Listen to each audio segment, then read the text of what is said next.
안녕하세요. 자, 시작해도 될까요? 엄청 덥네요. 밖은 추운데 오늘 한 1시간 들으니까 조금 졸리시죠? 아이들이 이런 공간에서 한 4시간 수업을 듣습니다. 아이들의 마음 오늘 한번 헤아리는 시간 됐으면 좋겠고요.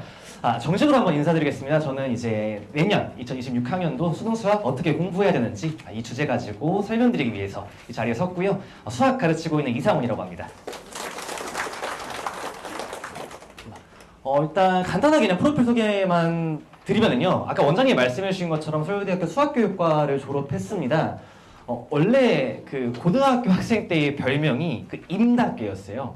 그 입시가 낳은 괴물. 그래서 친구들이 맨날 임낙계라고 많이 불렀는데 살면서 시험을 잘 못 본 적이 없습니다. 수능은 한 2개 틀렸고요. 당연히 전 과목이죠. 네, 2개 틀렸고 결국 대학은 수시로 갔습니다. 그래서 수능 아무짝에 쓸모 없었고 그 상태에서 이제 졸업한 후에는 잠깐 교사 생활을 하다가 이제 좀 연이 닿아서 서초메가 스터디 의학학 전문가 여기서 그냥 의대에 가고 싶어 하는 학생들 대상으로 해서 한 5년 동안 수업을 했습니다. 사실은 올해까지 거의 한 2주 전이죠.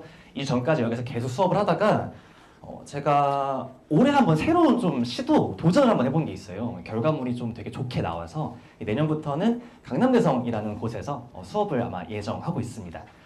밑에 보시면은 좀 자랑할 거리를 하나 제가 만들어 왔는데 그 대성에서 사실 학원 상태계를 조금 잘 모르실 수 있을 것 같아요. 그래서 조금만 설명해 드리면은 바깥에서 시대인지라는 학원이랑 열심히 싸우고 있습니다. 솔직히 시대인지가 1등이긴 해요. 네. 대성이 2등인데 2등이니까 열심히 따라잡아야겠죠. 그래서 젊은 강사들 영입하려고 매년 이제 스타 강사 코리아라는 이제 강연을 만들고 있습니다. 그래서 강사 선발대회에서 제가 올해 6월 기사를 검색해 보셔도 바로 볼 수가 있는데요. 1등을 했습니다. 네, 1등에서 상금 1억을 받았고요. 네, 감사합니다.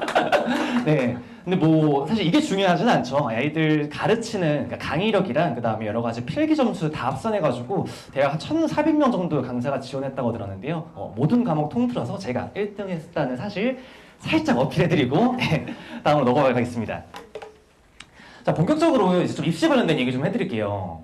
전 사실 아까 국어, 영어 설명하실 때 잠깐 뒤에 듣긴 했는데 항상 제가 국어, 영어 설명하면 좀 부러운 게 뭐 선지, 문학작품 이런 거는 이제 어머니들이 들으셔도 할 수 있는데 제가 여기서 이제 미분에 대해서 한번 설명해 드리면은 바로 다 주무실 것 같아요. 자, 그래서 조금 이제 외부적인 얘기들을 말씀해 드리도록 하겠습니다.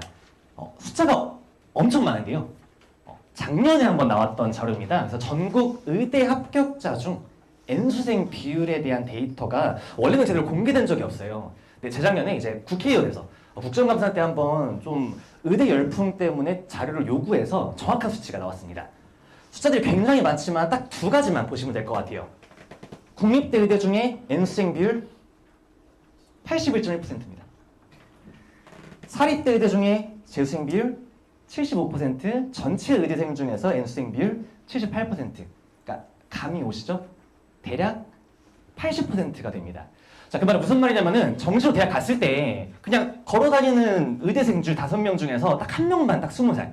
나머지들은 이제 무조건 재수 3수 이상. 또는 요즘에 제가 의대관에서 한번 수업하면서 이런 경우도 굉장히 많은데 애초에 서울대에서 반수예요. 서울대 졸업하고 직장 다니다가 나 너무 옛날에 공부 많이 잘했었는데 선택 한 번 때문에 보상이 조금 이상하네? 이런 생각 때문에 반수하러 돌아오는 경우도 굉장히 많거든요. 그래서 이게 지금 현 입시의 실태라고 보시면 됩니다. 그러니까 겁을 들이려고 하는 건 아닌데 현실을 조금 직시하시는 게 필요할 것 같아요. 무슨 말이냐면요. 만약에 최근에 봤던 고2 모의고사 보통 아이들이 한 99% 되게 잘 본 거죠. 상위 1%입니다. 열심히 공부하고 현 상태를 계속 유지하면은 어쩔 수 없이 6월, 9월 평가원 N수생들이랑 섞인 시험을 같이 봤을 때 내 퍼센테이지가 거의 96% 1등을 끝자르고 떨어지는 게 현실입니다. 그러니까 아이가 열심히 안 한 게 아니에요. 못한 게 아니라 그냥 위에서 훨씬 더 잘하는 애들이 갑자기 그냥 야 너네 비켜 하면서 어깨에 이렇게 된 형 누나들이 내려오는 느낌인 거죠. 반대로 말하면 지금 아슬아슬하게 1등급 커트라인에 걸쳐있던 친구들은 거의 대부분 2등급으로 바뀌어 나가는 게 현실입니다. 그래서 그거 한번 말씀드리고 싶어가지고 한번 얘기를 해봤고요. 그러면 왜 이렇게 N수생들은 수능을 잘 보고 고3들은 왜 이렇게 이제 약할까? 요거 얘기를 잠깐 해보도록 할게요. 2024학년도 수능입니다. 저번 달에 봤었던 올해 수능이 아니에요. 올해 수능 아직 이제 정확한 채점이 결과물이 나오지 않았기 때문에 등급컷이 명확하게 나오지 않았습니다. 그래서 일단은 작년에 치러졌던 수능을 먼저 가져온 건데요. 숫자 요거 하나만 좀 주목해 주세요. 미적분 1등급 컷이 81부터 85입니다. 무슨 뜻일까요? 81부터 85가 1등급인가? 이건 아니겠죠? 그럼 90점 받은 친구들은 0등급은 아니잖아요. 뭐 S등급 이런 것도 아니겠죠? 무슨 말이냐면은 누군가는 81점 받고 1등급, 누군가는 85점 받고 2등급을 받았다는 소리예요. 이건 제 주장이 아니라 이미 발생한 일입니다. 되게 안 와닿으실 거예요. 이게 왜 발생하는 거냐면요. 자, 지금은 미적분, 기하, 확률과 통계 세 가지 선택 과목이 같이 있습니다. 서로 다른 시험지로 아이들이 시험을 치르는데 퍼센테이지 표준 점수는 같이 산정을 하죠. 그래서 여기 있는 각각의 미적분, 기하, 확률과 통계의 점수의 뭔가 보정치를 곱해줍니다. 그래서 무슨 말이냐면은 기본적으로 만약에 공통에 해당하는 과목 점수가 만점이 있으면요, 거기에다가 선택 과목에 해당하는 점수를 더하는 게 맞는데 다른 과목을 보다 보니까 시험 자체가 달랐다 보니까 여기에 항상 이상한 개수를 붙습니다. 이 개수는 내가 어떤 선택 과목을 골랐냐에 따라서 달라지는 거예요. 당연히 어떻게 될까요? 어려운 미적분을 선택했으면 여기 개수가 커지게 되는 거고, 상대적으로 쉬운 확통 같은 걸 골랐으면 개수가 떨어지게 됩니다. 올해 수능은 이 정도는 아니었는데 작년 수능이 조금 심각했습니다. 여기 개수가 1.3이었어요. 정확하게는 1.28. 대충 1.3이라고 가정해 보겠습니다. 이게 무슨 말들이냐면요, 3점짜리 있죠? 미적분 3점짜리 맞추면 그게 사실상 공통 몇 점이랑 3.9점, 거의 4점이랑 맞먹는 거. 4점짜리 다 맞추면은 5점이 되는 이상한 현상이 실제로 지금 계속 발생하고 있다는 거예요. 그럼 저거 작년 수능만 그런 거고 올해 수능이나 아니면 내년에 치를 VR과 치를 조금 수능은 다르지 않을까 싶을 수 있는데요. 정확한 데이터는 나오지 않았지만 제가 오늘 방금 막 따끈따끈하게 가져온 예상 등급컷입니다. 똑같은 숫자를 보실 수 있을 것 같아요. 원점수 범위 미적분 85부터 88.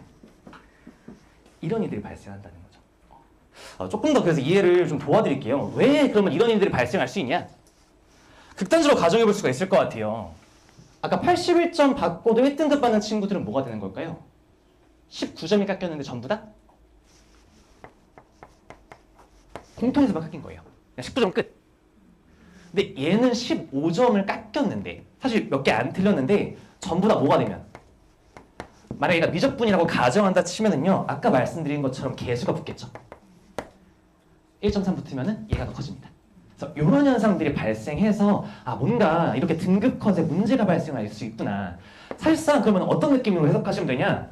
그러니까 미적분의 4점은 4점이 아닙니다. 3점도 3점이 아니에요. 그 정도로 미적분이 어렵습니다. 그러니까 대체동에서 제가 수업을 하다 보면은요, 그러니까 이런 말 하기 싫은데 애들이랑 항상 이제 농담 따먹기로 하는 얘기가, 얘들아 미적분은 재수 때 하는 거야. 그 상태는 공통이나 막 이런 식의 얘기들을 애들이 종종 합니다. 너무 어렵다고. 자, 그래서 올해 재수하지 않고 한 번에 가기 위해서는 이제 미적분을 잡는 과정이 굉장히 중요하다고 생각하시면 될 것 같습니다. 반대로 그럼 확통은요, 이러실 수 있는데, 확통 같은 경우는 그러면은 여기에서 점수 확보했을 때 항상 이 선택했다라는 이유만으로 불이익을 보게 되는 거죠.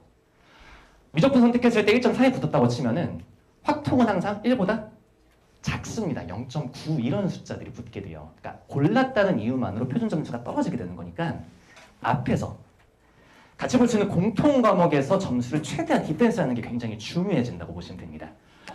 자, 그래서 아마 이런 경향성이 계속 반복될 것 같아요. 오른쪽 보시면은 올해 수능에 해당하는 오답률 탑5입니다.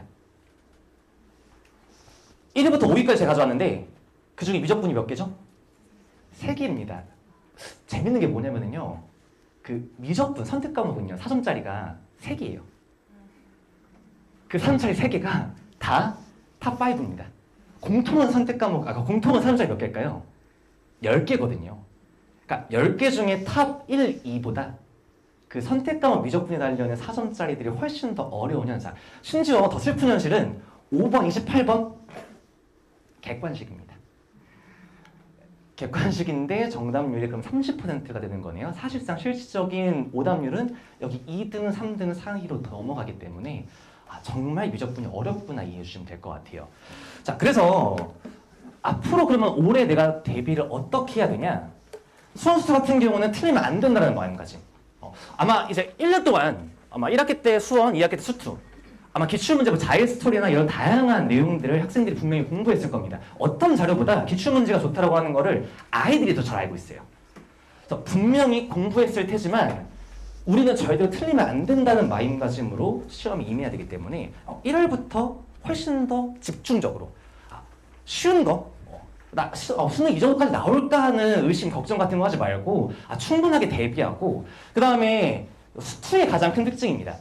학생들이 푸는 거랑 그 강사들이 푸는 거랑 정말 차이가 커요. 아이들은 계산 벅벅벅벅 하면서 어떻게든 정답 냈으면은 나 맞았으니까 됐어 이렇게 할 수 있는데 시간이 짧잖아요.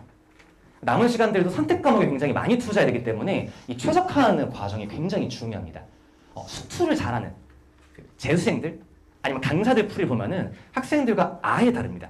정말 아이들이 막 계산 몇 줄 동안 하고 있을 때 한 2줄, 3줄로 딱 커트하는 것들을 굉장히 많이 볼 수 있단 말이에요. 이런 연습을 1월부터 충분히 진행하는 게 필요합니다. 반대로 미적분은요. 아까 말씀드린 것처럼 상당히 어렵게 출제가 되기 때문에 살짝 그 마인드 세팅을 다르게 가져가셔야 될 것 같아요. 그러니까 완전히 도전자 마인드입니다.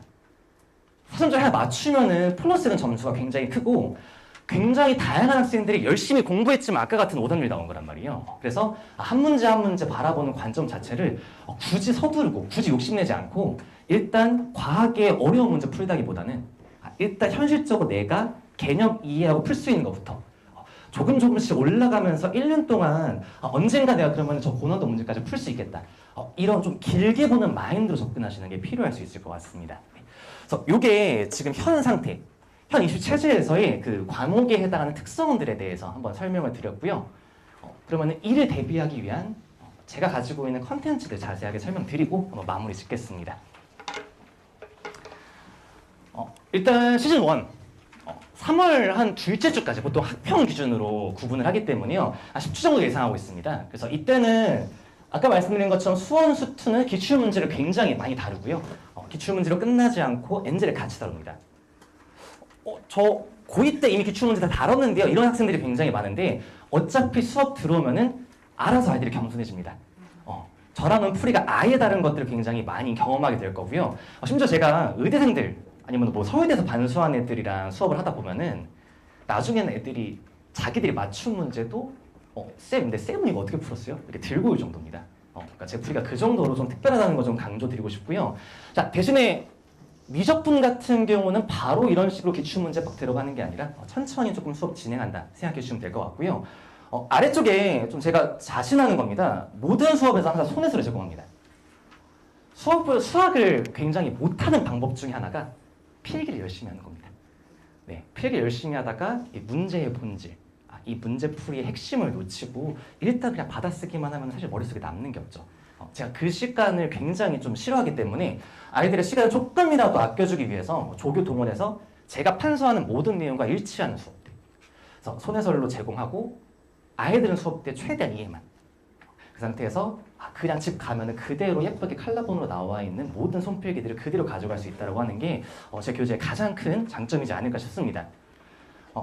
이렇게 해서 한번 좀 10주 시즌 1이 지나가게 되면은요, 다양한 문제풀이로 넘어가는 시즌 2, 시즌 3가 준비가 되어 있습니다. 이때는 이제 난도를 갑자기 확 올리진 않을 거고요. 말씀드렸던 기출문제의 반복 훈련, 살짝 포장지는 달려져 있는데 조금 풀다 보면은 똑같은 거야. 그래서 기출문제에 해당하는 아이디어가 그대로 녹아들어 있는 문제를 계속해서 반복 훈련하는 느낌이라고 생각해 주시면 됩니다. 다양한 컨텐츠들이 굉장히 많이 준비가 되어 있는데요. 자, 이거는 그냥 아래쪽에 해당하는 거 보시는 게 가장 효과적일 것 같아요. 제가 만든 표가 아니고요. 유튜브에 검색하면은 요즘에 뭐 수능 미슐랭 이렇게 해서 다양한 이제 학원의 컨텐츠들을 이제 티어표대로 아이들이 그 등급 매기는 거 제일 좋아하잖아요.